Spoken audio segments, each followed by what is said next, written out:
Hey Flute students, the second video that I want to put out about Flute page 5 is some hints and tricks about the rest of the page.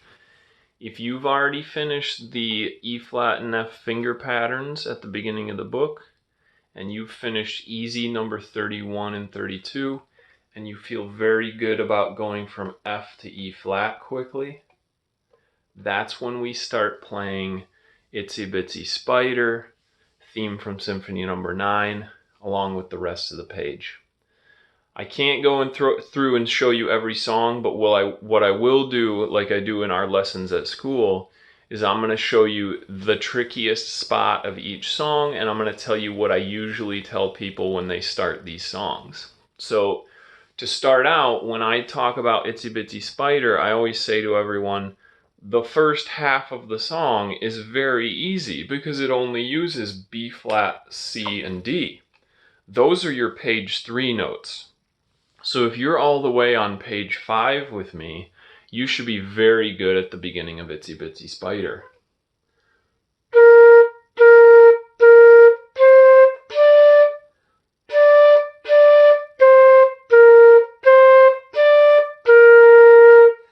Now I would just skip the beginning of the song when I first start to learn this, and I would learn the second half that goes down came the rain and washed the spider out.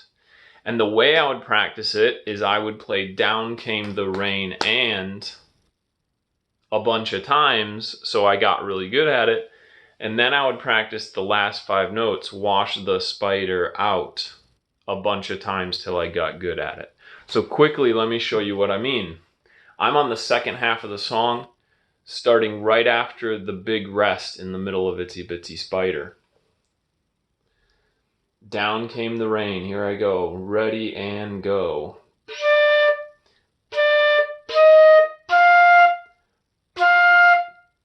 And I would play that 3 or 5 times, or whatever it takes to get good at it. Then I would play the last 5 notes of Itsy Bitsy Spider. So I'm going to start on that E flat, the last 5 notes, and I'm going to do this 3, 4, 5, 10, a million times if I need to. Here I go.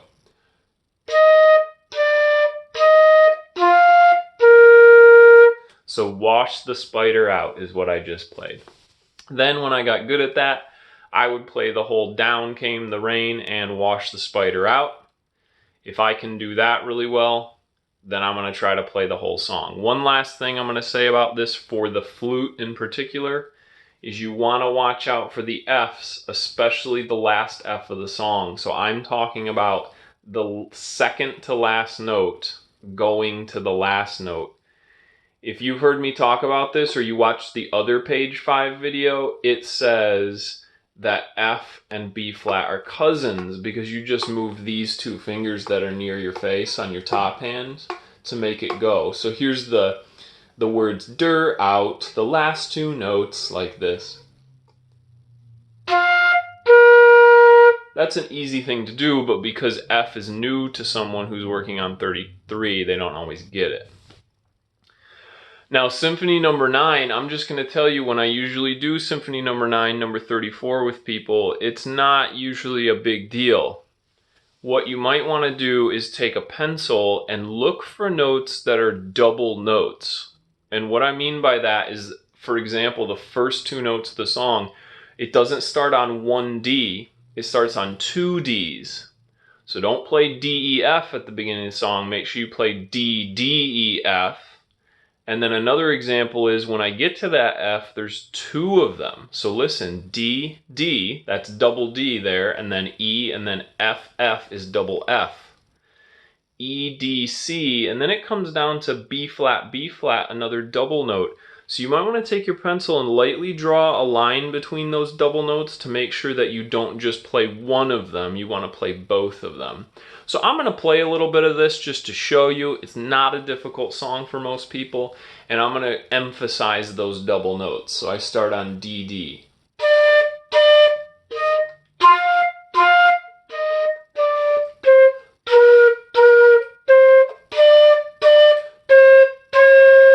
So a lot of times I'm playing 2 of the same note, not just 1. One of the reasons why the song is easy is because it just goes quarter note, quarter note, quarter note, quarter note, over and over and over. There's no tricky rests, there's no tricky long notes, there's no tricky anything in this song. You just play one note after another. Number 35, Lightly Row. Usually what I say to people is it's not a hard song, but you have to make sure that you get the last 5 notes right. So what I suggest is you say to yourself the last 5 notes. B, D, F, F, B. A lot of people think there's an E flat in the last 5 notes or a C in the last, and they don't notice that it skips from B to D up to F, and that's something you're going to have to practice. So, like I always say, the best way to practice is to play little parts of the song over and over and over again until you get them. So if I was going to practice the last 5 notes of number 35, I would play like this.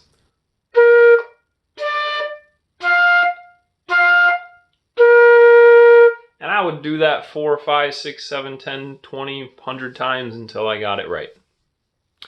Then you go back and try the whole song of Lightly Row. You're not going to find it difficult as long as you can play the last 5 notes of the song. Now this year I've also noticed that people playing 36, Rain, Rain, Go Away, do not have trouble with the first half of the song. It's a whole lot of playing F, D, F, F, D, F, F, D, E, F, F, D, lots of Fs and Ds. So what I'm going to talk about in this is the third section of the song, and you're going to have to pay attention to what I say because there's no numbers or anything to find my spot. So I'll start from the beginning. Follow along with your finger, and it goes like this. F, D, F, F, D, F, F, D, E, F, F, D. Now here's where I want to practice, where it goes E flat, C. So I'm going to start on the E flat and the C, and make sure I get the E flat and the C right.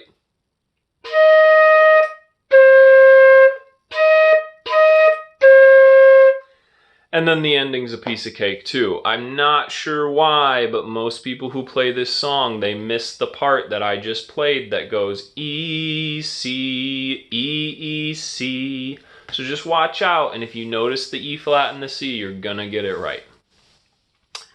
On Stomp Rock, I would say to you, if you don't realize it, those X notes, those are percussion notes for stomping your foot.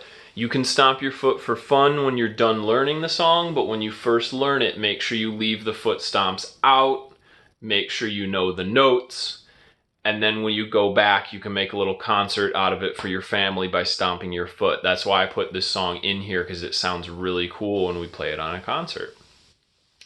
There's 4 sections to the song. The first section of the song is a little tricky, so make sure you put your finger on the song and say the notes to yourself like this. C, E, D, B, C. Once you can do that quickly, go ahead and play it, and again, it jumps around. It's a little bit weird of a pattern. And then I would stomp my foot. A big mistake people make is the very next note, that F, and you notice it's a half note, so it's a white note with a stem, is what I always say, is long. So I'm going to play the beginning of this song, and pay attention to how I play the F right after the first stomp.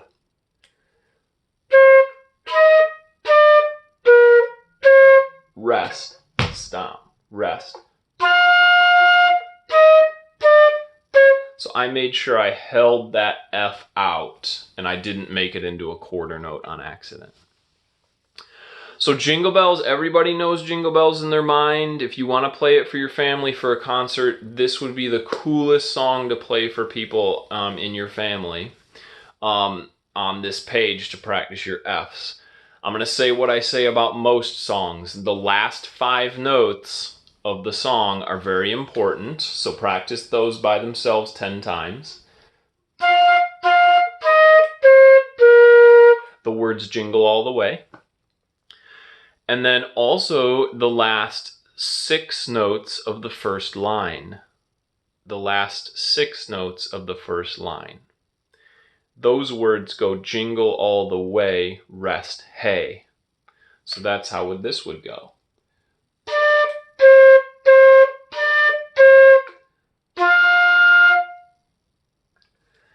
And also, of course, measure 3 where the notes kind of jump around. The beginning of the song goes D, D, D, D, D, D, and then the pattern after that is what I'm talking about. You're going to want to play this about 10 times. And notice it's the same on both lines. So you want to practice these 5 notes quickly. That's the coolest sounding part to me. I think that's the best part. If you play it for your family, give them a little concert, that's what's going to make it really sound neat, like Jingle Bells. Last piece of advice about Jingle Bells is don't play it too fast, because if you start playing like this at the beginning, you're going to have to do those jumpy patterns really fast. So I would kind of start it in slow motion to make sure I get the more difficult parts right, like this.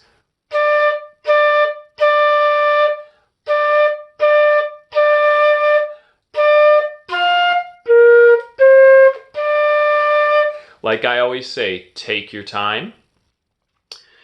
Do things many, many, many, many times. Take breaks. Make sure you're making a loud, beautiful sound.